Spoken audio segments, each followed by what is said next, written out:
Okay. So yesterday we were discussing the topic of Jivatma. But we talked about it more from a philosophy standpoint, which is what is the difference between the physical body, the subtle body, and the spirit soul. And how Arjuna has amnesia, he forgets his identity. Therefore, Krishna focuses his attention to re-establishing that identity first. Because if you don't know who you are, how do you know what is your duty and responsibility? So unless you know what is your identity, you will not know what is your duty and responsibility. And therefore, you can actually create a whole set of problems for yourself in life. So first of all, understanding that your body and your soul are different. The body can undergo changes. We saw that wheel of life. So Krishna says that the real problem in life is that we want to break that cycle of birth, death, old age, and disease. The real problem in life is not food, clothing, shelter. That's not the real problem in life. So we all have to be intelligent enough to understand what is our real problem that is causing us anxiety, fear, distress, unhappiness.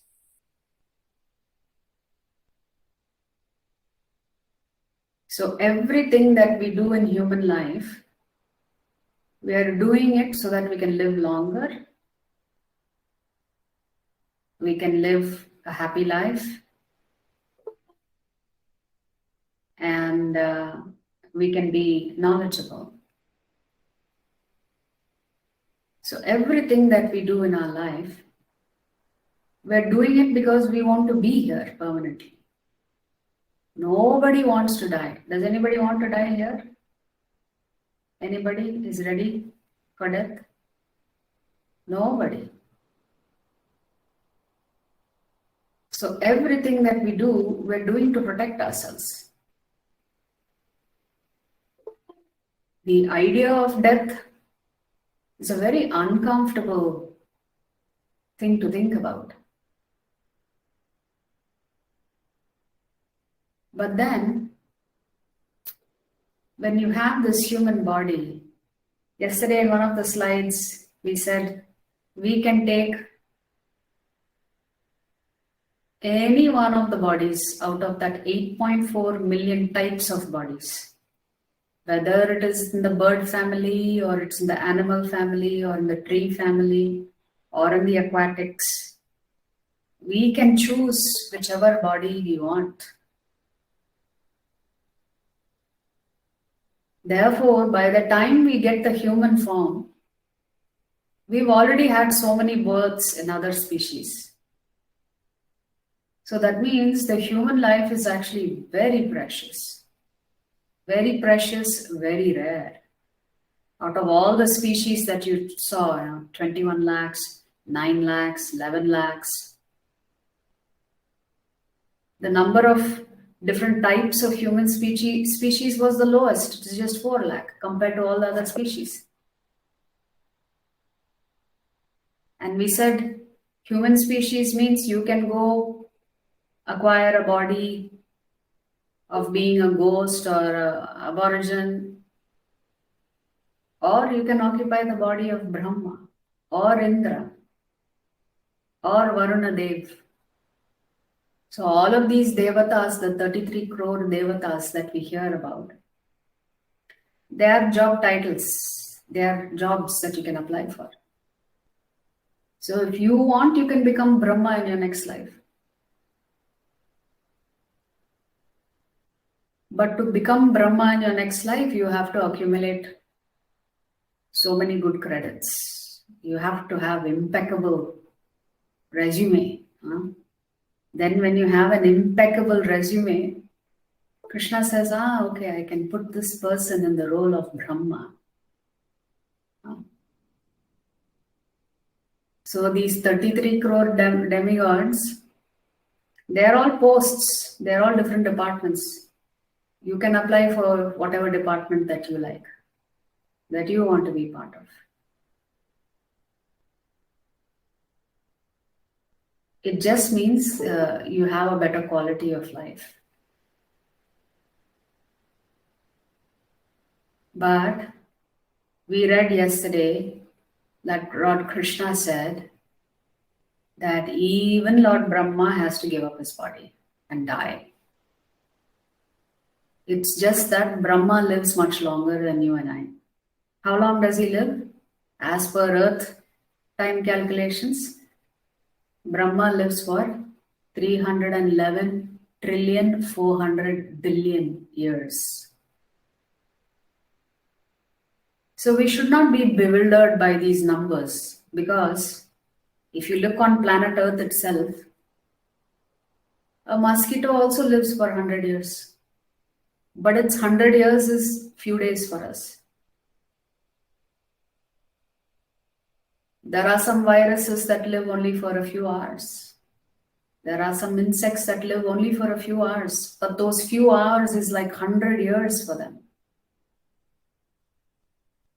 We were talking about how in different yugas, there are different paths to self-realization.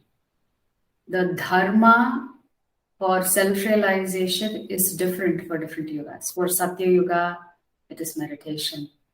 For Treta Yuga, it is performing yajna.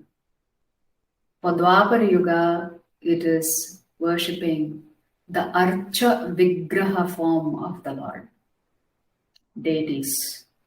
That's why so many temples were constructed. But in Kali Yuga, the Shastras say, when I say the Shastras, I am talking about Srimad Bhagavatam here. So there is a shloka in the Srimad Bhagavatam that specifically says in which yuga you should perform which type of activity to achieve self-realization.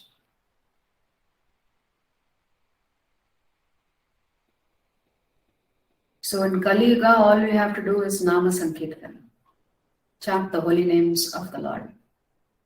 So similarly, the span of life is also different based on which yuga you live in. The span of life for a human being in Satya Yuga was 100,000 years. You could live that long. So in Treta Yuga, the span of life is 10,000 years for a human being. In Dwapara Yuga, the span of life is 1,000 years. Lord Krishna was here for 125 years before he left. But you could live for as long as 1,000 years. In Kali Yuga, the span of life maximum is 100 years. And Srimad Bhagavatam says, as Kali Yuga goes on, we are just 5,000 years into Kali Yuga. Kali Yuga will last total 432,000 years, 432,000 years. Out of that, only 5,000 is over. So there is a canto in Srimad Bhagavatam, which is the last canto, that has more than a dozen shlokas on what all will happen in Kali Yuga. That memory will reduce, intelligence will reduce, strength will reduce, there will be no water in the future, There will be wars. Today there are wars to fight over oil. Tomorrow there will be wars to fight over water. It will come. Wars will be fought over water, access to water.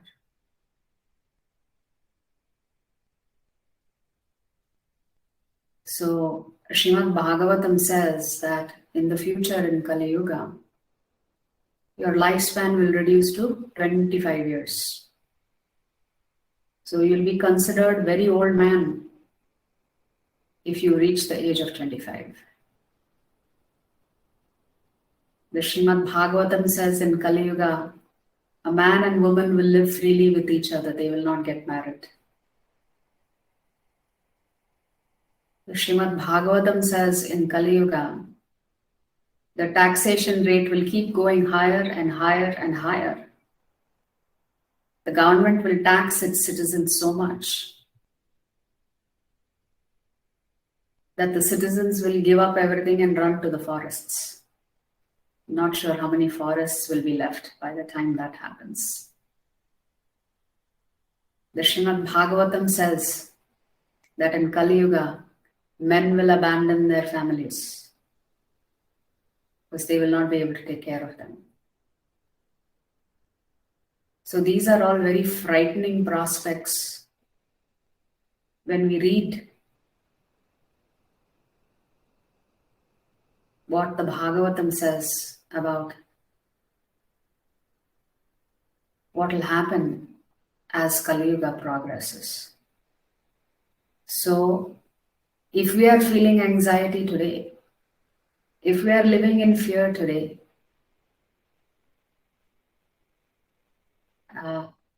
we should know that as Kali Yuga progresses, things will get worse. Therefore, then what should we do? What should we do?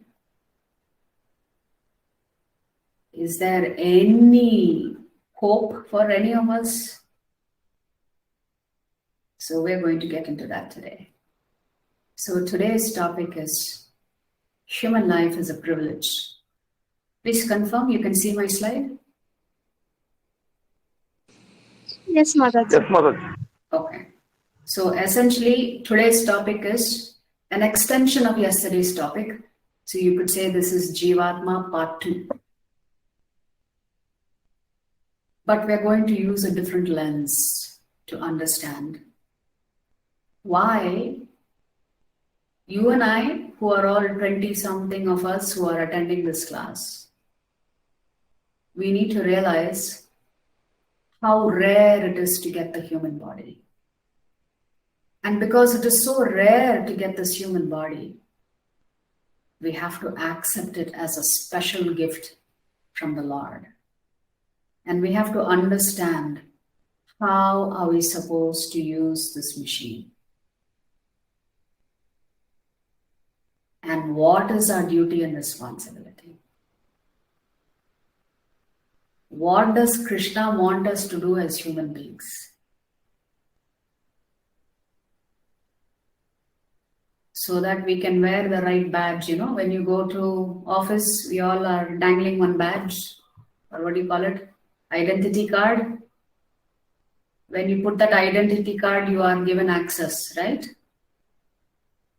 So similarly, once we realize what our true identity is, and we qualify ourselves, and we swipe that identity badge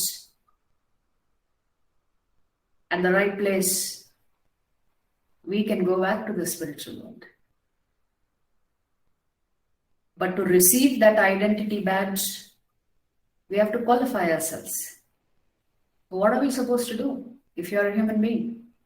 Before we begin, let's offer our humble obeisances to His Divine Grace, A.C. Bhaktivedanta Swami Srila Prabhupada. Srila Prabhupada ki jai. So today, what are we going to cover? What's the difference between an animal and a human? What is common between an animal and a human? Animals are also intelligent. Plants are also intelligent. Humans are also intelligent. But what does that mean? What does it mean to lead a meaningful life? Why animals are not worried about leading a meaningful life? Plants are not worried about leading a meaningful life. But in human society, we keep talking about what does life mean? What does a positive outlook on life mean? The reason we think about this is because we are supra intelligent. We are more intelligent than the animals. We have been given more intelligence.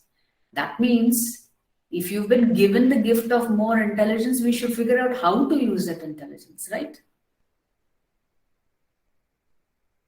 If we take the gift and we don't know how to use it, then we can consider ourselves to be a fool.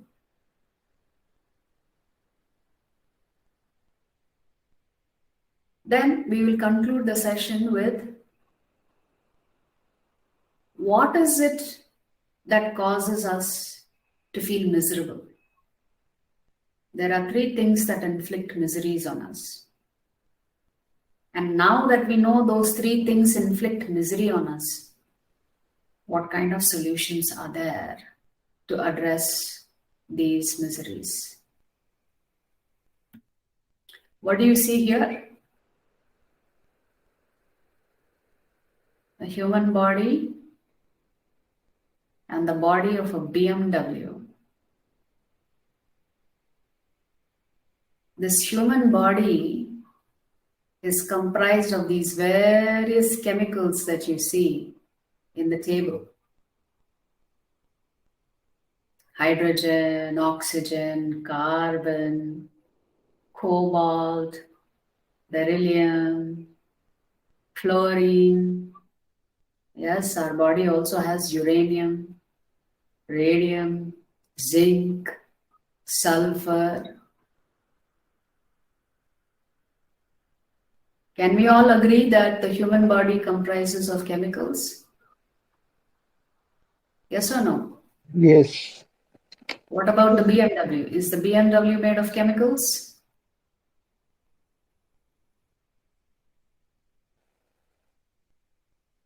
Yes or no? Yes. Yes. So Yes. let us say, somebody was going to say something? Okay. So let us say you take all these elements. It also tells you how much of these elements are actually there in our body. We all know that our body is made of 70% of Water. water. Okay. And these are all trace minerals, chemicals that are there in our body. So science, through the help of science, we know how much of these chemicals is there in our body. Very little. If I take all those chemicals and try and sell it in the market, let's say there is a market for chemicals where somebody will buy, let's say 2 milligrams of, or whatever, 0.02 milligrams of zinc in my body. So let's say I take the total of all of these elements. How much money do you think I'll get in the market in rupees for all these elements? Can somebody take a guess? How much money do you think we'll get if we sell these chemicals that belongs to the human body?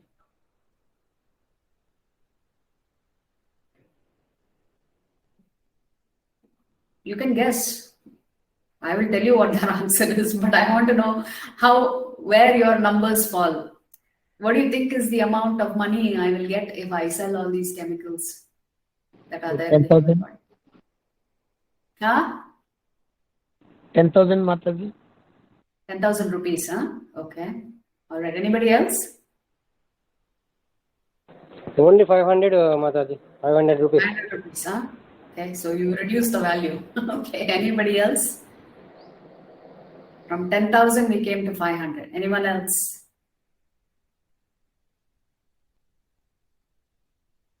Okay, so we'll go with 10,500. So let's say I have got this BMW and I want to sell it in the market. Let us say it's brand new. How much will it sell for? 30 to 35 lakhs.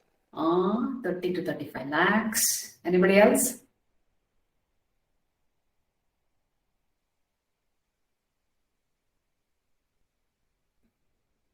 Do you know what the value of that car is in the market? It is 70 lakhs. But this is made of chemicals. That is also made of chemicals. But do you know how much I can sell those chemicals for in the market? 150 rupees.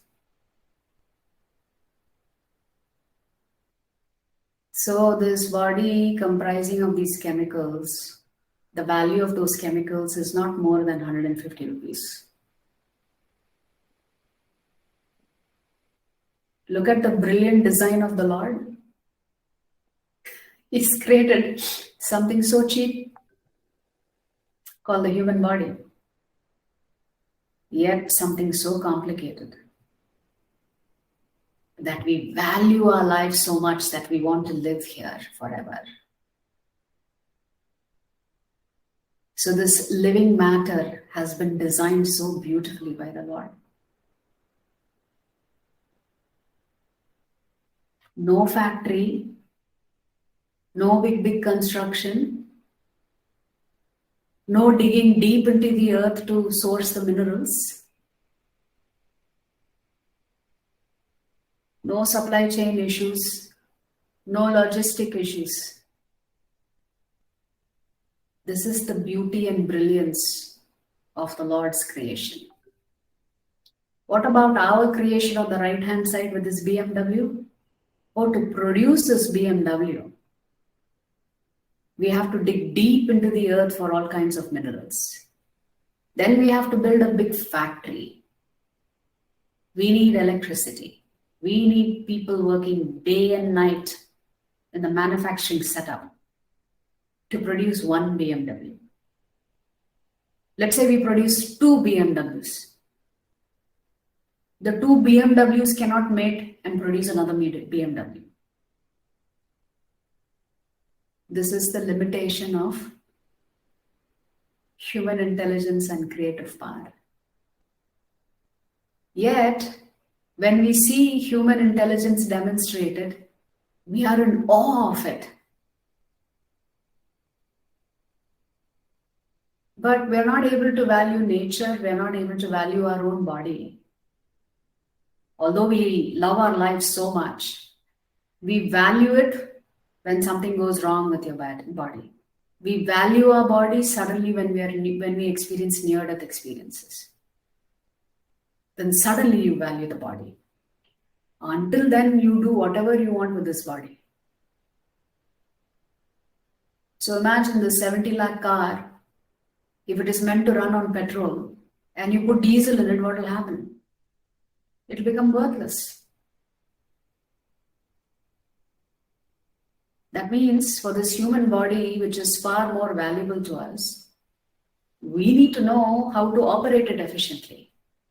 What kind of physical food and what kind of food for the subtle body. There is a physical body and there is a subtle body. Now, interestingly, if you only go by the chemical composition and try to sell it in the market, it may fetch you 150 rupees. But apparently, when you're dead, your body part suddenly becomes very valuable. Why? Because that particular body part can save another human being's life.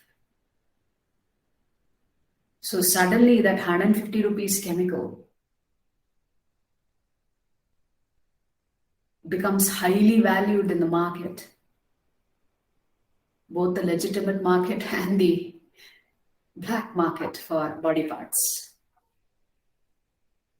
because it means it can save a life. So that means the individual part here seems to be more valuable than the whole. body itself for some reason. So then we have to ask ourselves the question, what gives value to a human life? Because the BMW is dead matter. It's just matter. But this human life is so extraordinarily valuable. Not just human life, all life is valuable.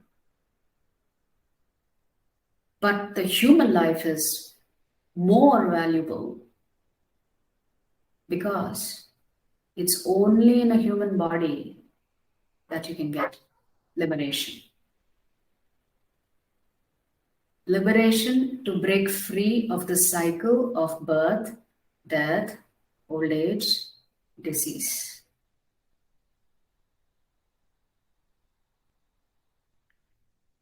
So that means we need to value our body, we need to value our mind, we need to value our intelligence and give them the right types of food so that they can function well.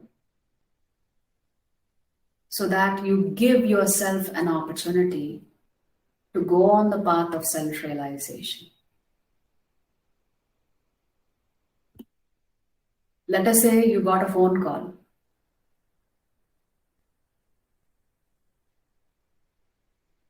Your child or your spouse who's driving this car was involved in an accident.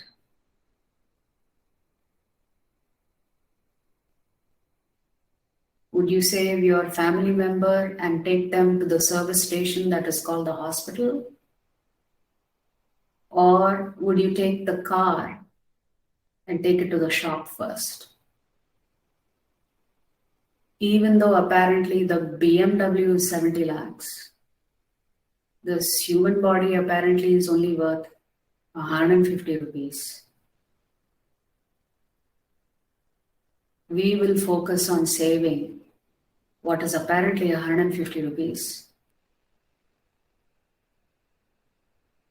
We will not worry about that 70 lakhs BMW.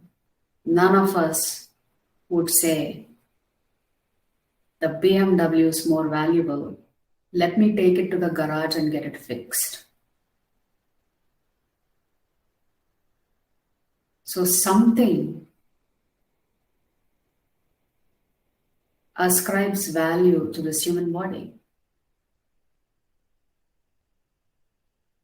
So all of us know the answer to this question. We will save our family member because our family member is so precious to us, because we have a relationship with them. We don't want them to die. We don't want them to die. Therefore, we will always focus on saving the human being that is residing within that machinery called the car. Similarly, the Lord expects you to focus on the soul that is residing within this body, that is the car. Yes, one must take care of the body, no doubt about it. But it is the soul that is driving this car called the human body that actually matters. Because if that body, that car gets destroyed, you're not worried. Therefore, if your body gets destroyed through the process of death, you should not worry. What's important for us is the role of the soul. Therefore, the driver of that vehicle is more important than the vehicle itself. Therefore, the soul is more important than the vehicle that it occupies. Right? So can somebody read the top left Why is human life valuable?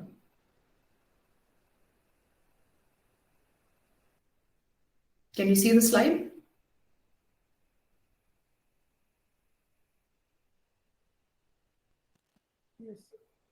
Hare Krishna Mataji. Yes, Yes. please read the top left. All that is valuable in human society depends upon the opportunity for development accorded the individual. Yes, so what this means is that human life tends to become more valuable when you actually know what you need to do with it, what to do with your life. Otherwise, a human life is not different than an animal life. So, what is this development? This development we should focus on is self realization. Can someone else read the bottom left? The most important thing is to have a sense of responsibility, commitment, and concern for each of our fellow human beings. Yes. So, even animals have compassion for their young ones. So, even a human being has compassion for other Jivatmas. But do you know when we lose that compassion? A human being loses compassion for another human being when we begin to think of I, me, myself. This is the only thing that matters. That's why you'll see so many atrocious activities. A woman could be raped and nobody goes to save her.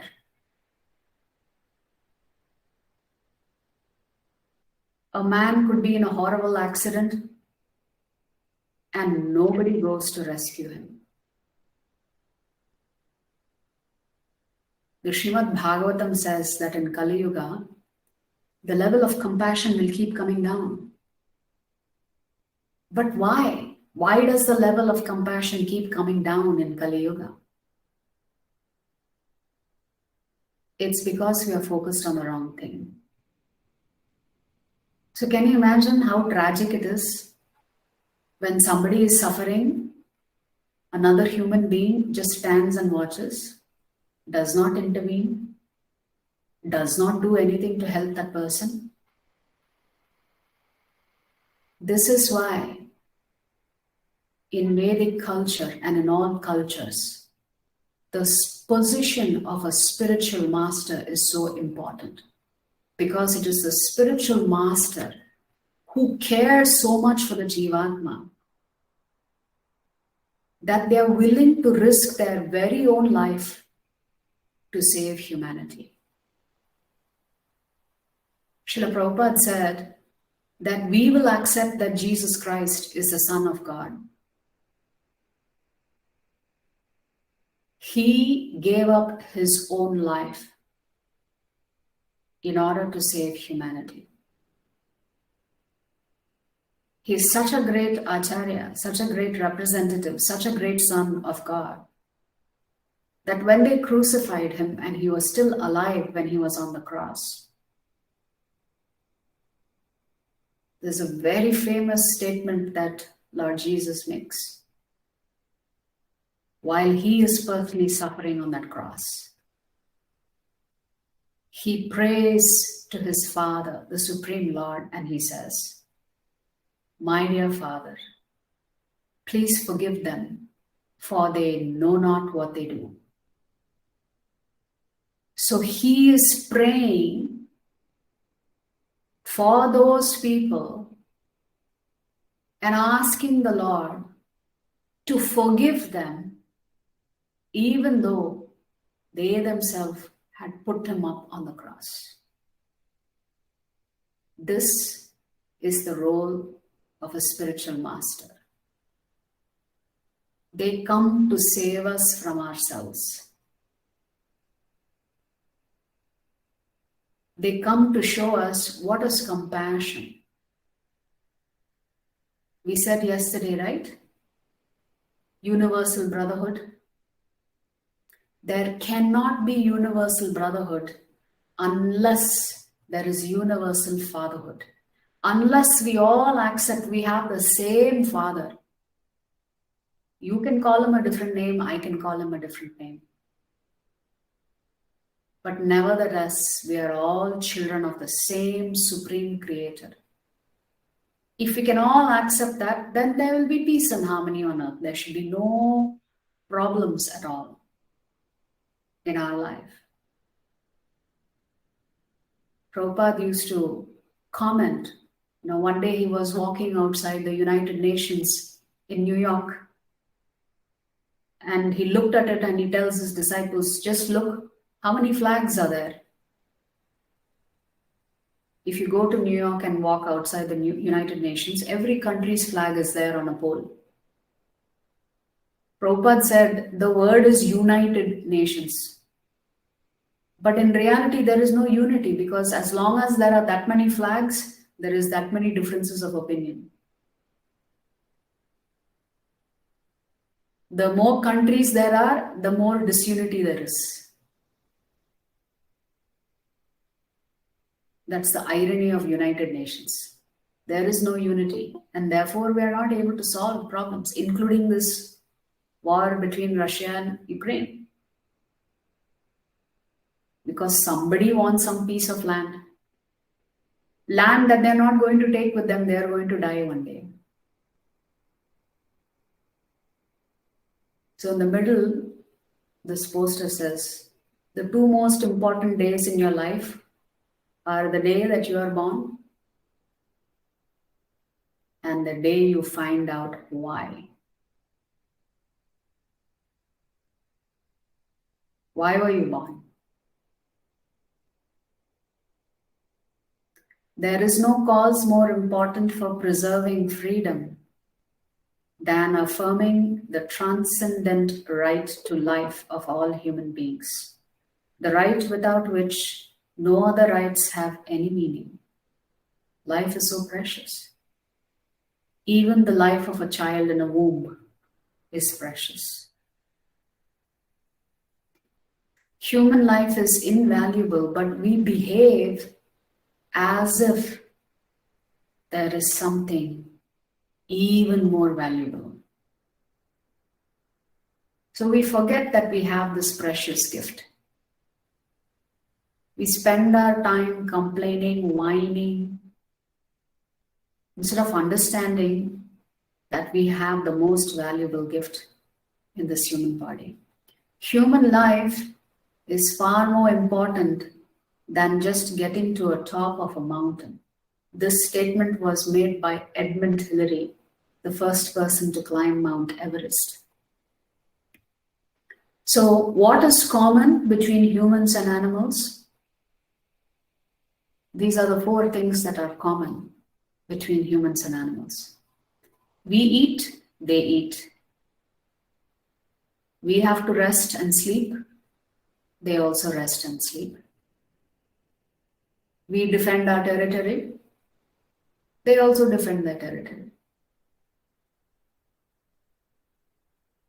We find a mate for life, or many mates. They also mate to procreate. So these are the four things that are common between animals and humans.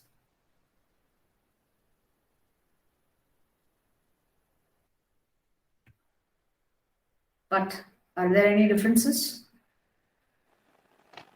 Mind, knowledge. Mind, knowledge, intelligence. Yes. What else? Consciousness, Mataji. Animals have consciousness too. Remember, we said the symptom of the soul is consciousness. So if the soul doesn't exist, the body doesn't move. They also have consciousness, but you're right. I will amend your statement. They have a lower level of consciousness. Even plants have consciousness. So when you take out a palak out of the ground when it is growing, it experiences pain. Did you know that? Even plants experience pain. But consciousness, the development of consciousness varies among all the Jivatmas. Even a virus has consciousness.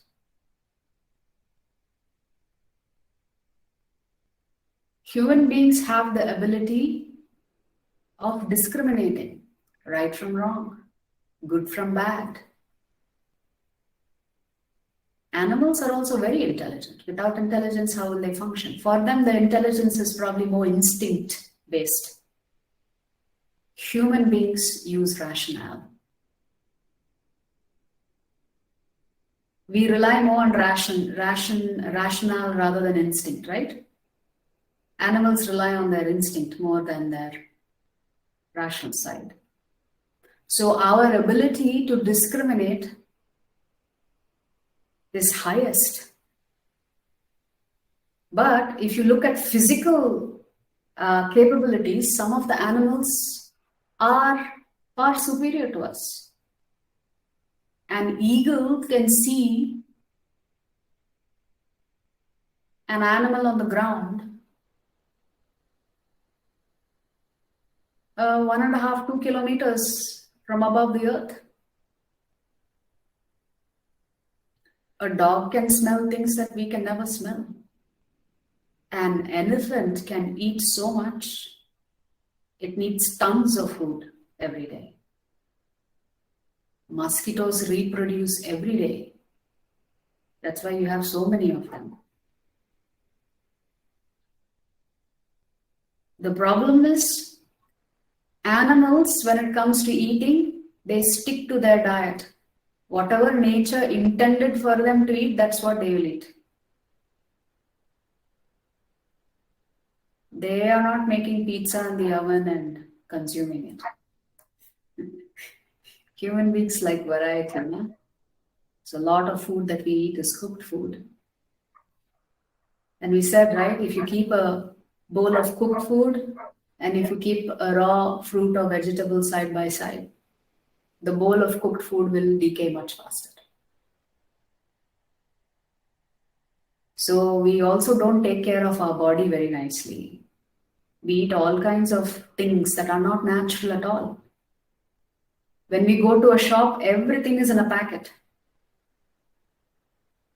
Everything has preservatives in it, which means it was manufactured some time back. And then we also have to check the date to see, when is it expiring? But we don't have to worry about the expiry date because that food is already dead. So we consume a lot of dead food. Everything in a can, in a bottle, pre-cooked, preserved. So our food habits should be simple, as per how the Lord designed our body. So raw vegetables, salads, fruits, fresh fruits, these are actually ideal foods for a human being. Cooked foods, it's okay, but cooked foods are not that, as per Ayurvedic system, we should have food that has life in it. So prana is very important. Cooked food don't have prana.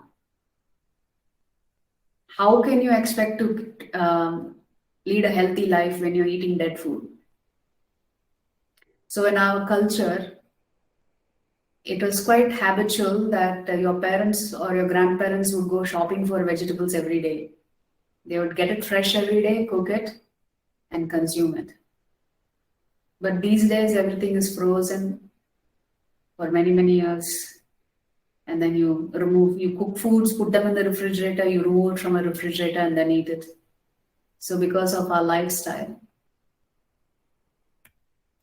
So what is the difference between dead and living matter?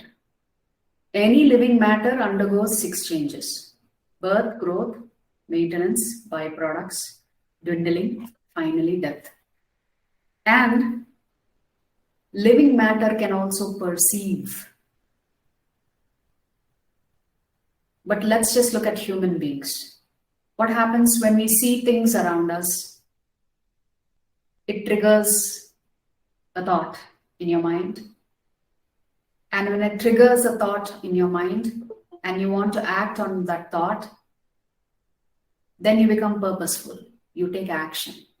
So you think, you see, you think, and you act. Even animals do this, but human beings do this constantly. They see, they think, they act.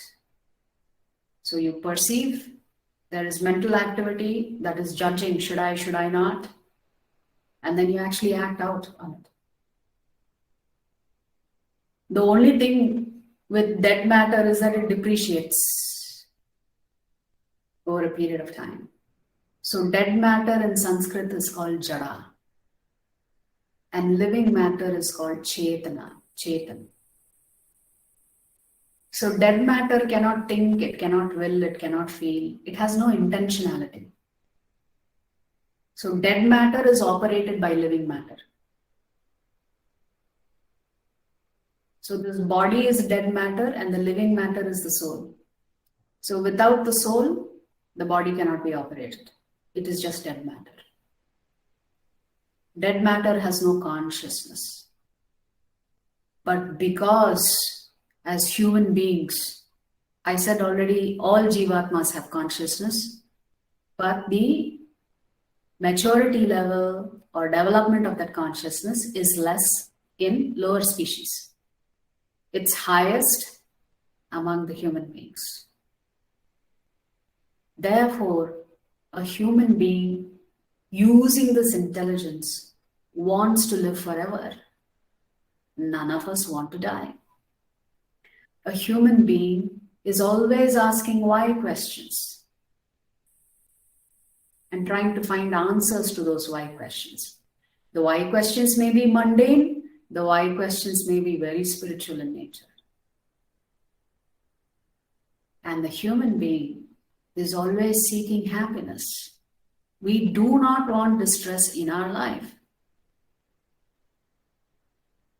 These three words, Sat, Chit, and Ananda. Sat means immortality. Chit means knowledge. Ananda means bliss. So we were created to search for Satchidananda. Our original constitutional position in the spiritual world is Satchidananda. But when we come here to this material world, we are thinking, wait a minute, I had Satchidananda there, but why suddenly I don't have it here? And then you start searching for it. Where is this Sat? Where is this Chit? Where is this Ananda? You are looking for it in all the wrong places. You think this exists if I only marry the most beautiful woman. You think Satchidananda exists if I get the best paying job. You think Satchidananda will come when you achieve fame. So this Atma is searching for Satchidananda. But because this consciousness comes in touch with Prakriti, this consciousness gets covered. And when that consciousness gets covered or contaminated, it starts looking for Satchidananda in all the wrong places. It looks for it in places where it can never be found. It cannot be found in nationality. It cannot be found in your family relationships. It cannot be found in beauty, name, fame, wealth, knowledge. So we're constantly searching. Where is this happiness? Where is this happiness? Maybe if I buy a 4-bedroom house, I'll be happier. Maybe if I move to the US and earn in dollars, I will be happier. Maybe if I get another degree, I will be more successful. So we're constantly searching for immortality, knowledge, and bliss. It should not be a surprise we're searching, because that is our eternal position. Is we want to be Sat, Chit and Ananda. The only problem is we're looking for it in the wrong place. What do we mean by we're looking for it in the wrong place? We think it exists on the bodily platform. Just like Arjuna was thinking, if I kill them, I cannot enjoy. If I kill them, I will commit so many sins. So the Sat, Chit and Ananda can never exist on the bodily platform, because it is the original position of the soul. That is why we need to focus on the soul. As much as we focus on the body. So if you look at the right hand side, I'm sure most of you are familiar with Maslow's hierarchy of needs. So at first we need to make sure that our physical needs are met. Then our psychological needs are met. Only then we can seek self-realization. So I cannot go to a poor man on the street, a beggar, and tell him to start reading philosophy. He's going to say, first, can I make sure I have food in my belly before I can start thinking about self-realization? But you and I are not living on the street. Most of us have the basic necessities in life. We have the comforts in life. So we have the time to spend on self-realization. Maybe somebody who's suffering just for food and shelter cannot think about self-realization because their basic needs are not met. But certainly, very intelligent, educated people like you and I can ask the right questions so that we can go on this journey of self-realization. No matter how much modernity there is, how much comfort there is, how much conveniences there are, we are still not happy. Can somebody read what is at the bottom of the slide?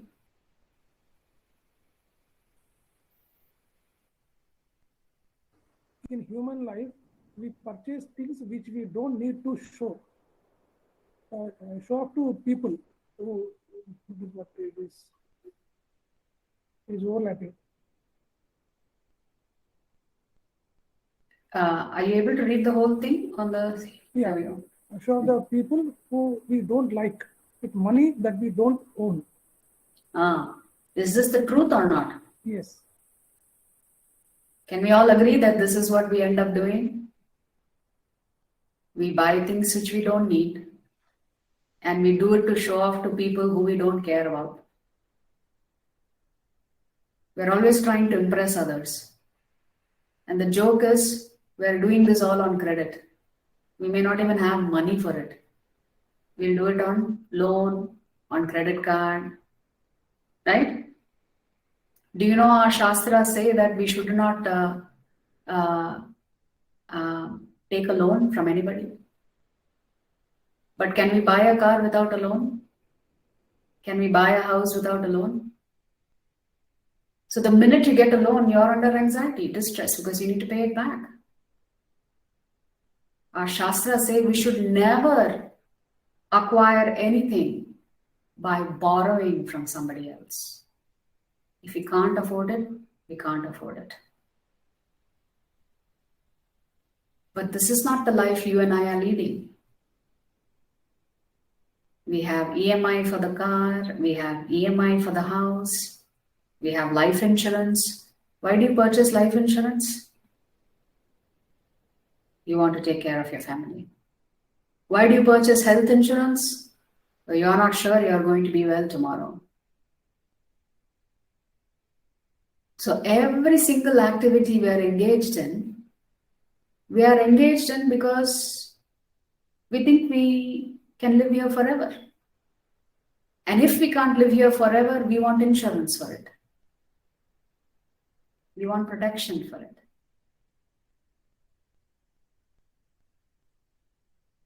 So we can admire human intelligence in so many ways. Tall skyscraper buildings, technology advancements happening in short periods of time. A vaccine for a virus in the shortest period of time, tested and rolled out, and billions of people receiving the COVID vaccine. So much advancement that we have.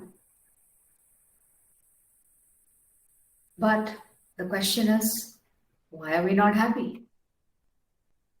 Why are we distressed? Why are we depressed?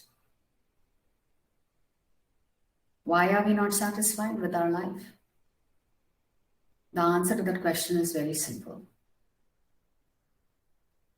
Although we are occupying a human body, we are actually living a very sophisticated animal life. Srila Prabhupada says, a human being worries about whether he's going to get food tomorrow or not. Therefore, he has a big kitchen, a big storeroom, buy 25 kilos of rice, 10 kgs of dal. Everything is there in the storeroom.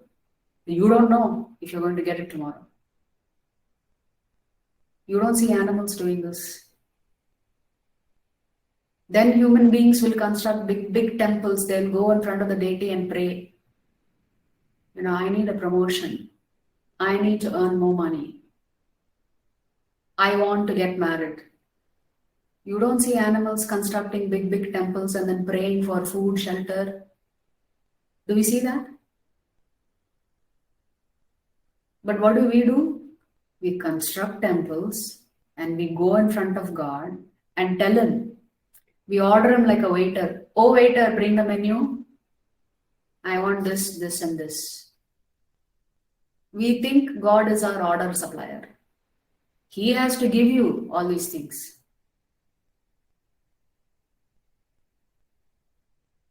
So we're always troubling the Lord for silly little things. I want this, I want that, I want this, I want that. There is an endless list of asks that we have of the Lord. Is that what the Lord is for us? He's our order supplier. That's all. That's the relationship we have with him. He's just your servant. You get to break 108 coconuts and in return God has to supply you with something. Does this make sense? Is that the position of God? To be your waiter? Go get me this, go get me that. And then you tip him and say, okay, this much for you. For good service. Look at how intelligent we are. We've constructed temples so we can go in front of the Lord and ask him for material things. Instead of telling the Lord, my dear Lord, I want to get out of this body once and for all. I'm here, I have to deal with the ups and downs in life. But can you show me the path to break free of the cycle of birth, death, old age, and disease? So instead of asking for the Lord for the most precious thing, which is the diamond that we want, we are asking for, can you give me that broken piece of glass and that broken piece of glass? Except we don't see it as broken pieces of glass. We see it as something very precious, shiny. In reality, it's the broken piece of glass that's going to hurt you. So our problem is we are living on the bodily platform. We have the reasoning power to understand why we are suffering. Vyasadeva, after having written all the Vedas, he writes what's called the Vedanta Sutra. And the very first sutra is this, Athato Brahma Jignasa. Which means, as a human being, now we have to inquire about Brahman. Brahman means self. Brahman also means Parabrahman, super self. So the purpose of human life is to ask ourselves, who are we? Why am I suffering? Why do I grow old? Why do I get diseases? How can I get ananda, permanent happiness? So Krishna says in chapter 2 to Arjuna that the person who can perceive birth, death, old age, and disease as the real problems is actually intelligent. All the other human beings who are simply mindlessly chasing things, Krishna says, they are fools. They are moodhas. They are animals. So human being can understand that there is a problem here in this design that the Lord has created. This cycle of birth, death, old age, and disease is never ending.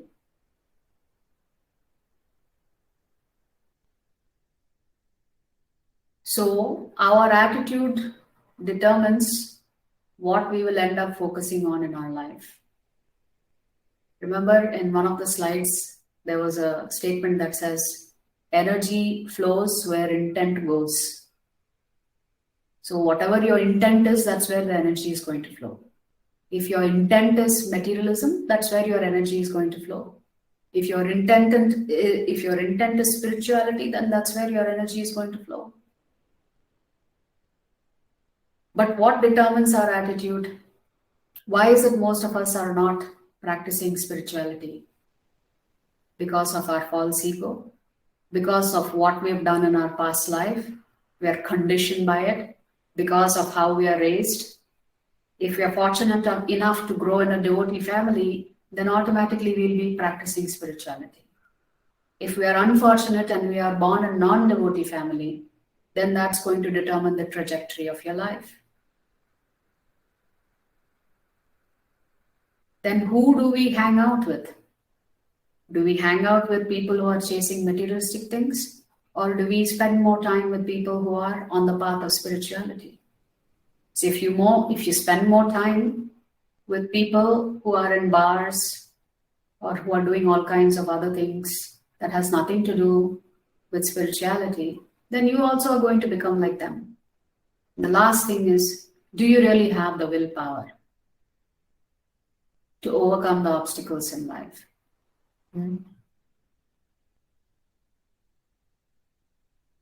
So we are coming to the last 3 slides of this chapter. Why are we suffering? All of us experience 3 types of suffering. And this suffering, the first one is what is called Adhyatmika.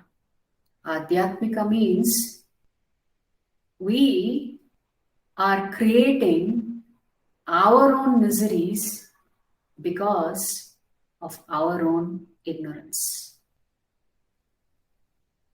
Ignorance being, we don't know how to manage the body, we don't know how to manage the mind, we don't know how to manage the intelligence, and therefore we keep making mistakes and creating problems for ourselves. So the first enemy is our false ego.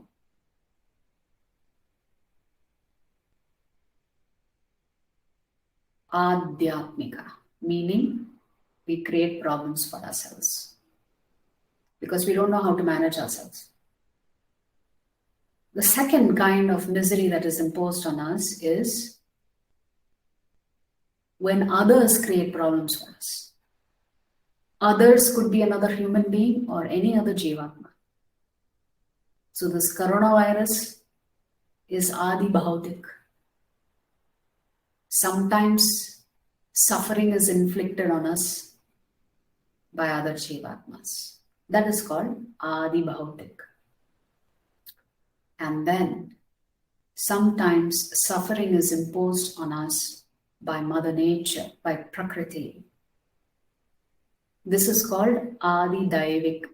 It comes in the form of earthquakes, floods, tsunamis, fires, extreme heat, extreme cold,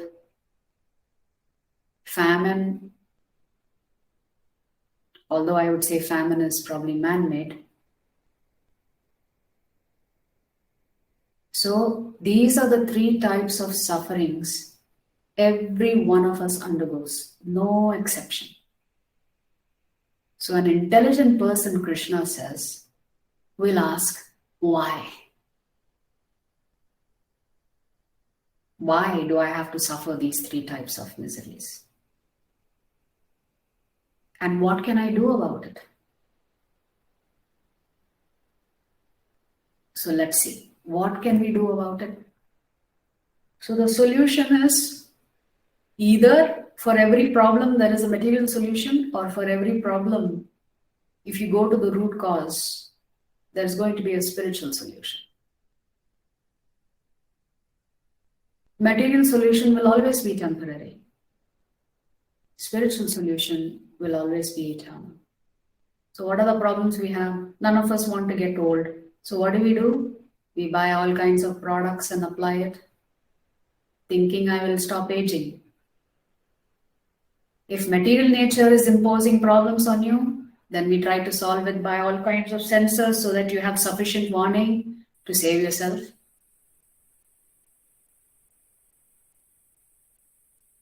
If we encounter diseases, then we try to find the cure, like how this vaccine was developed in such a short time. Seems to be helping humanity from death. If we are depressed, we think, oh, all I have to do is take a pill and I'll be all right. The one problem that we have not solved for is death. We still haven't figured out how to achieve immortality. So there are some nice cartoons on this slide here. Things to do today: get up, survive, go back to bed.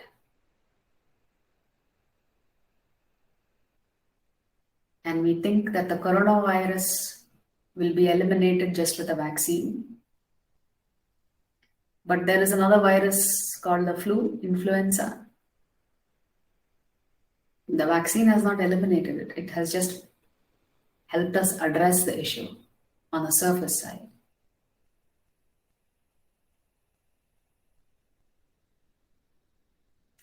So like this, we are searching for happiness in material solutions.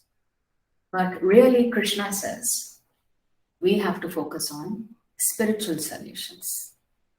And the root cause, what is the root cause? The root cause is the mistake that Arjuna made: incorrect identity. If you're wearing somebody else's badge and you're trying to enter the office, and let's say it is facial recognition technology is used for entrance. If you don't have the credentials, you'll not be able to enter. So our problem is we have a tendency to identify with the body rather than the soul. So please repeat the shloka after me. Dehi nityam avadhyoyam. Dehi nityam navjayam. Dehe sarvasya bharata. Dehi sarvasya सर्वस्य bharata Bharat Tasmat sarvani bhutani. tasmat sarvani सर्वाणि bhutani भूतानि Natvam shochitumarhasi. na न tatyam त्वं shochitum शोचितुम् arhasi. अर्हसि. What is Krishna saying? O descendant of Bharata, he who dwells in the body can never be slain. Therefore, you need not grieve for any living being. Krishna is saying your soul is Satchidananda. So don't worry about things that happen on the bodily platform. Just do your duty and don't worry about the results. Our mistaken identity is like this cage with a bird in it. We're busy polishing the cage, making it look very nice, while the bird inside is being starved to death. So we're taking care of this body, but we're not taking care of the soul. So when we don't take care of the soul and don't give the soul the food that it requires, it's going to create a lot of difficult situations for us. So our problem is ignorance. Ignorance causes you to identify with the wrong thing.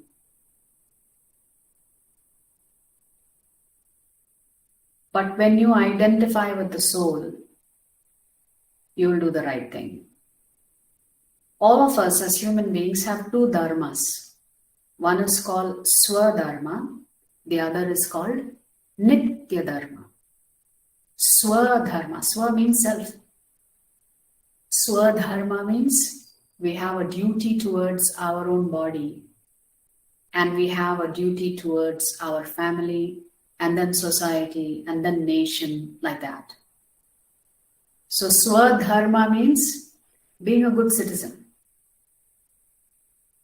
being a responsible citizen, being a responsible family member. Nitya Dharma means this is duty that we have towards the soul. How do you perform this Nitya Dharma? Prabhupada, in ISKCON, there is a principle called the ABCD principle. To start focusing on your Nitya Dharma, you need to associate with devotees. You need to read the scriptures. You need to chant, because the Kali Yuga Dharma is Harinam Sankirtan. And we need to worship the deity and also manage our diet. We need to eat the right diet. We need to eat spiritual food. We need to eat sanctified food that is called prasadam. Because prasadam elevates your consciousness. Did you know that? Prasadam can help you on your spiritual goal. So real intelligence is spiritual intelligence. A meaningful life means going beyond the body. Going beyond the body. Krishna is not saying your body is not important.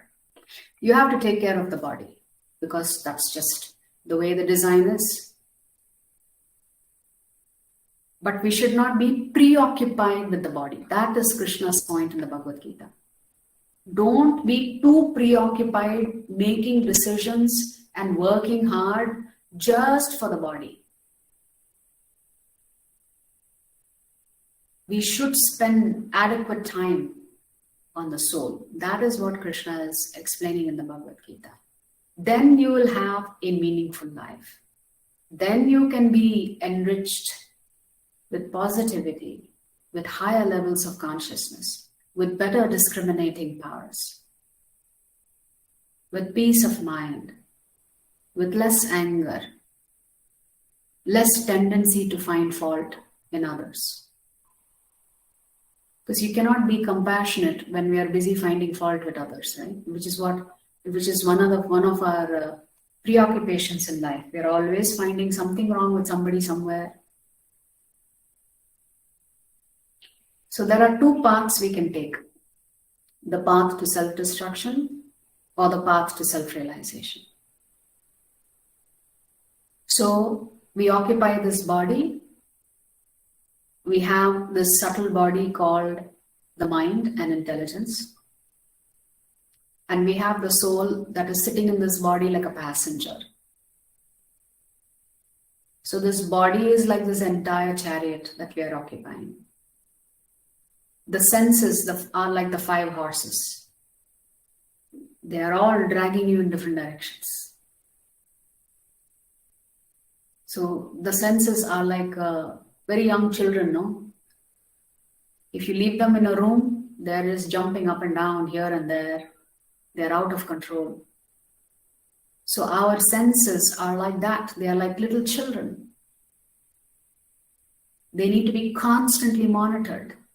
Otherwise, they're out of control. They need to be controlled by the mind. So the mind is like the reins that is controlling the senses, it's controlling the horse, saying, hey, don't go here, don't go there, stand straight, go on the right path, like that. The mind is a very powerful instrument, but it is not independent. So the mind is like a wife. She's chaste, she's pure, but she needs to be protected. Intelligence is like the husband, like the driver who's sitting in that vehicle and driving the car. So intelligence is used to control the senses through the mind. An enlightened husband is responsible for his family's liberation. Our Shastras say that a man should not get married unless he is ready to lead his family back to the spiritual Lord. Therefore, intelligence means enlightenment, area of enlightenment. And the soul of the passenger is always pure in its original position. But because of incorrect identity, it leads to covering or a contaminated consciousness. The consciousness becomes contaminated. So we can compare it to a huge elephant being controlled by a very small mahout in the form of intelligence sitting on top of that huge elephant. So we can train our intelligence and consequently the mind to bring our consciousness to a higher platform. We need to elevate our consciousness. But how do we go on the path of self-destruction? When the senses observe everything around, it begins to contemplate, we said, and then it becomes obsessed with it and it acts. So if your desire is fulfilled, it creates more desires. If your desires are not fulfilled, it creates anger and frustration. And like this, we are caught up in this cycle of self-destruction. We become unhappy when we chase something and we don't get it. We become unhappy, which we don't realize it. We become unhappy when we chase something, we get it, and then immediately there is another new desire, ultimately leading to unhappiness. So what is the path to enlightenment? The mind cannot be trained because it is an area of emotions and reactions. So it's a place of spontaneity. But the intelligence can be trained because that's where you have rationals. That's where you have thoughts. The mind has only likes and dislikes. The mind is where your memory is. It remembers, oh, if I did this, I experienced some joy. If I encountered this, I experienced some sorrow. So your mind is like that memory bank that has stored all of your past experiences. So from that standpoint, it cannot be trained. It's just like a data warehouse, a storage. It's your storage capacity. But your intelligence can be trained. And it can be trained by, first of all, exposing it to scriptures, by chanting the holy names, by doing seva in the temple, by taking the shelter of the Lord. The ego acts like a glue. It's your self-identity. So if misidentification happens, the misidentification for us is that we think we are the master. In reality, we are all servants. Because we think we are the master, we try to control everything. But our constitutional position is that we are servants. So the material world is designed to inflict punishment and help with reformation. So the Lord did not make a mistake in the way He has designed this world. It's a feature. Punishment comes with birth. So that you begin to ask questions and figure out how to stop the cycle of being punished. So please remember that the Lord did not create this jail with a design flaw. Punishment and reformation are part of the design of the Lord's material world. So when we acquire knowledge, there is no transformation that happens because you can just keep accumulating information. But if you're not applying it and learning from your experience, then it's of no use. Krishna says it leads to jnana abhiman, it leads to pride. When you acquire a lot of knowledge, including knowledge on Shastra, it can lead to pride. But real knowledge should lead you to humility. And it's only vijnana that can help you transform yourself. So, very simple thing we need to do. You and I can do right away today. So we call this the ABCD. Association of devotees, reading the scriptures, chanting the holy names of the Lord every day, deity worship, and changing our diet. Changing our diet, we should only honor prasadam. This we should do every day. If you do this every day, then you're on the path of enlightenment. It's a very interesting diagram to the bottom right. Have you heard of the 3 gunas? What are the 3 gunas? I'm sure everybody knows this. What are the 3 gunas? Mataji, Sattva Guna, Raja Guna, and Tamo Guna. What is Sattva Gun? Sattva Gun means he is on the spiritual platform, Mataji. Sattva Gun means mode of goodness, right? You're a good human being. You treat yourself and others well. So, Sattva Gun is mode of goodness. What is Rajagun? Materialistic. Mode of passion. Passion means you're always chasing something. And Tamogun? Laziness, Mataji. Laziness, illusion. So, this chart here tells you what happens to you when you chant the Hare Krishna mantra or when you do any kind of meditation. You see that red that says active zone? What guna do you think that is?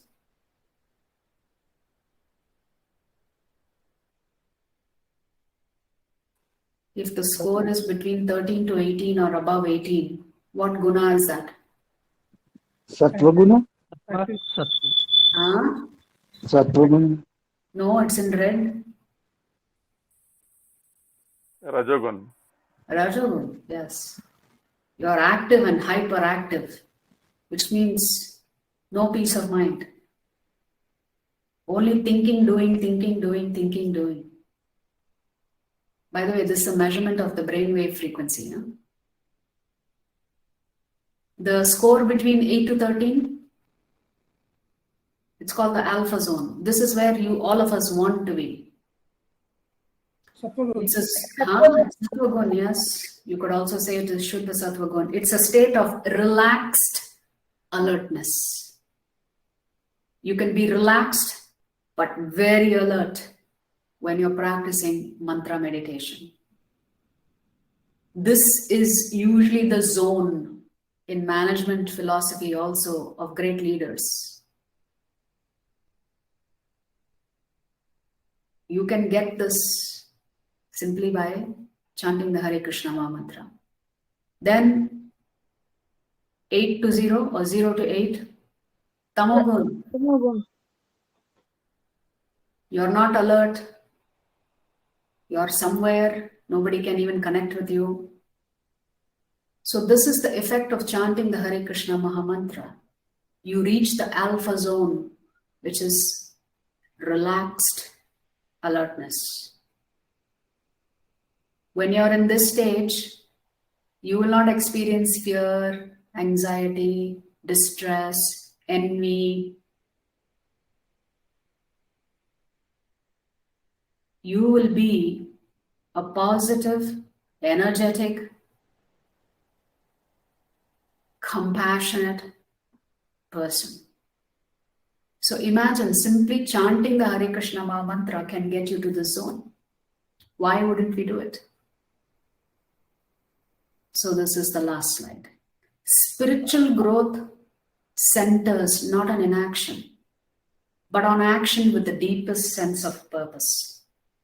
So in the Bhagavad Gita, Krishna is not saying to Arjuna, yes, go to the forest and meditate. I'll take care of things. After all, I'm God. Why should you work? I'll work for you. Krishna says, practicing spirituality does not mean going to the forest, does not mean giving up your job, does not mean giving up your family members. Krishna says, practice spirituality wherever you are. You don't have to give up your job. You don't have to give up your family. You don't have to go into the forest. Spirituality means vibrancy. There is a misunderstanding in many cultures that if you go and tell somebody I'm spiritual, they think you're crazy. They think you're lazy. They think you're trying to escape life. You don't want to confront life. Far from the truth. Spirituality means activity, but activity on the spiritual platform. Not mindless activity, building, creating, destroying things. This is activity with a pure sense of spiritual purpose, heading towards self-realization. But then, we can only receive knowledge when we actually desire it. Not everybody desires to know what is there in the Bhagavad Gita and how it can really help them in their life. But I trust, since all of you are here, that you have this curiosity of what's there in the Bhagavad Gita and how can I apply it in my life right away so that I can benefit from it, so that I can become a better human being first. Let me not have expectations of others to be good human beings. Let me first learn how to be a good human being myself. Let me work on myself. Let me learn how to manage my anger, my envy, my frustrations, my need for praise, my need for love from others. Let me work on all of these things first. Let me learn how to be happy myself. Then when I do this, I also simultaneously want to help others do the same thing. Help them connect to spirituality so that they can be happy. They can lead a meaningful life. So we'll stop here. Vancha kalpatarubhyascha kripa sindhubhya evacha patitanam pavanebhyo Vaishnavebhyo namo namaha. Ananta Koti Vaishnava Vrinda ki jai. Jagat Guru Srila Prabhupada ki jai.